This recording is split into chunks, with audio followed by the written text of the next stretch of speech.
दोस्तों मैं हूं आपका होस्ट आसिफ इकबाल और आप देख रहे हैं आसिफ इकबाल टीवी।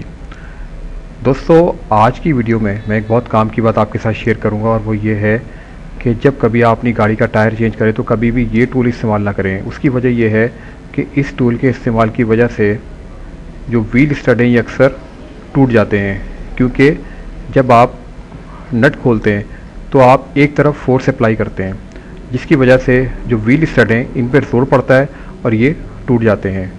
अगर आपने बेस्ट टूल यूज़ करना है तो आप ये टूल यूज़ करें। ये टूल बेस्ट टूल है क्योंकि जब आप इस टूल से नट खोलेंगे तो आप दोनों तरफ फोर्स अप्लाई करेंगे इस तरीके से।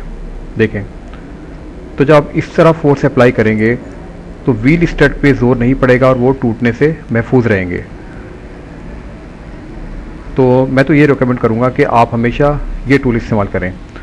तो दोस्तों अगर आज की वीडियो आपको अच्छी लगी हो तो काइंडली लाइक ज़रूर कर दीजिएगा और इस वीडियो को ज़्यादा से ज़्यादा अपने फ्रेंड्स के साथ, अपने रिश्तेदारों के साथ शेयर करें ताकि उन तक भी ये मालूमात पहुंच सकें। और आसिफ इकबाल टीवी को सब्सक्राइब ज़रूर कर लीजिए ताकि आने वाली वीडियोज़ भी आप देख सकें। Thanks for watching.